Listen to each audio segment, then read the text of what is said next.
As a drummer, have you ever had someone say to you, play quieter, you're too loud, you need to play soft, the drums are too loud? Well, drums are made to be played loud, so it's a little bit of a problem. But a couple of tips just to help you with two main things. Number one, if you're, say you're playing in a space and, you know, people at the other side of the wall are like, oh, you're playing too loud, or in the area. But then also, if you're playing in a band and just the grooves and things you're coming up with are quite aggressive, yet you want to keep the kind of coolness and the complexity and the energy of the grooves and fills that you're doing, but you want to play them in a softer way. I'll give you a couple of tips for that as well. So, first of all, obviously, if you're in a building and there's people at the other side of like a wall or in the building next door and you're causing issues with noise there, the things that are usually the issue are very rarely cymbals. Okay, the sound of cymbals don't tend to travel through walls. It's like if a car comes by with like a really loud music on, you can't hear the tinny stuff. It's the boom, boom, boom. Low stuff. It's the snare drum and it's the kick which tend to be the issues. Kick's an easy one. If you're in just a space, you can absolutely cram it full of pillows and things. That will make it really quiet and dead. Terrible for recording or playing in a band. Make sure you take those out, but it will kind of kill off the sound and you can still play it and get the feel. With your snare drum, you can get pads and things like that, but that's a lot tougher to sort, especially if you're having trouble with neighbors and things. But the kick is going to go a long way there.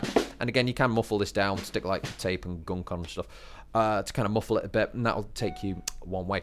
Now, the other thing, if you're playing in a band and you're trying to, you know, you're grooving along, you know, I grew up playing in church, so it's like, oh man, I can't go too aggressive, even though we used to play some like Christian rock songs.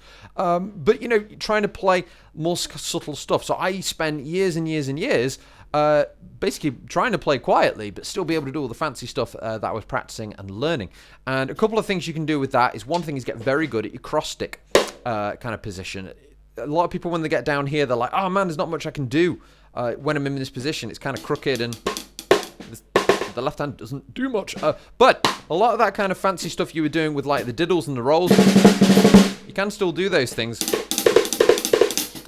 with the snap in a cross stick position. You can kind of come down here and hit with your right hand, and you're muffling the drum with your left hand, so that creates a softer sound. And then the main thing that people struggle with here is doubles. It's trying to get his groups of two. You can still get them pretty quick. So try practicing rudiments. So say singles, doubles, groups of two. And try and do it in that cross stick position. Paradiddle. Okay, and that will allow you to still do a lot of that fancy stuff.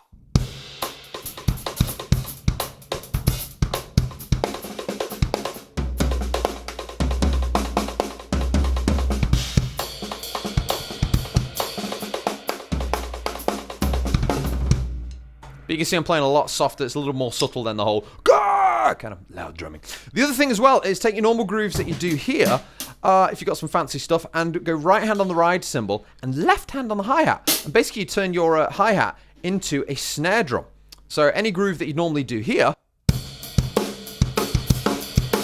you can do a kind of quiet version by just putting your left hand on the hi-hat.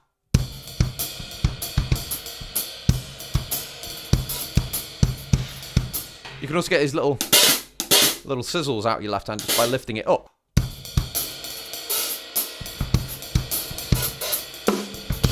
You get the idea. So all those grooves and things, try and just do them between the hi-hat and the ride, and you get like a quieter, less kind of crazy version. So, but a couple of things there anyway to get you started. Now, there's a lot more you can do in terms of kind of sound isolation, soundproofing rooms, that kind of stuff, if that's an issue. And then when you're on stage, there's a lot more dynamic things you can do as well. But a lot of it is identifying that it's not that the whole drum kit is loud. It's just that there's usually a couple of offensive things. If you're in a band and you've got a bass player stood right next to you, okay, and you're playing a stack cymbal right into his ear, and it's, oh man, you're really loud. It's not that the drums are too loud. It's that there's a stack cymbal right next to his eardrum. So, you know, a lot of the time it's a case of, maybe, you know, we need to move the stage around. Yeah. If you're playing in like a weird shaped practice room, have the drums further away from the rest of the band. That could be another thing. Everyone might be stood over you. If you're in a small room, it may be a case of, you know, get some smaller sized drums, and, you know, there's various things that you can do. So, but anyway, I hope that gives you a few ideas of, you know, playing in a band quietly, just trying to control your dynamics. Hopefully it gives you a couple of tips for, you know, so not annoying your neighbors. But there you go. Of course, there's also electronic drum kits and practice pads and things. But you know, don't let that stop you from practicing. You know, you have no reason not to be playing with your sticks on a practice pad as much as you can. Don't be like, oh, I can't practice my drums. I can never become a great drummer because you know I can't play my drums when I want to. It's like most drummers have, you know, sound issues, and it's like, you know, say you're only able to play for 20 minutes a day and your acoustic loud drums, then cool. If you want to practice 3 hours, do the rest of it on a pad. Why not? Okay, you've no excuse. Just pull it out. It's not as fun. And it's like, well, learn why. You know, try and figure out what you should be playing on the pad, you know, and learn all that juicy goodness. Most of the fancy stuff that I do on the drums was figured out on a pad. So, anyway, you guys take care. I'll see you soon.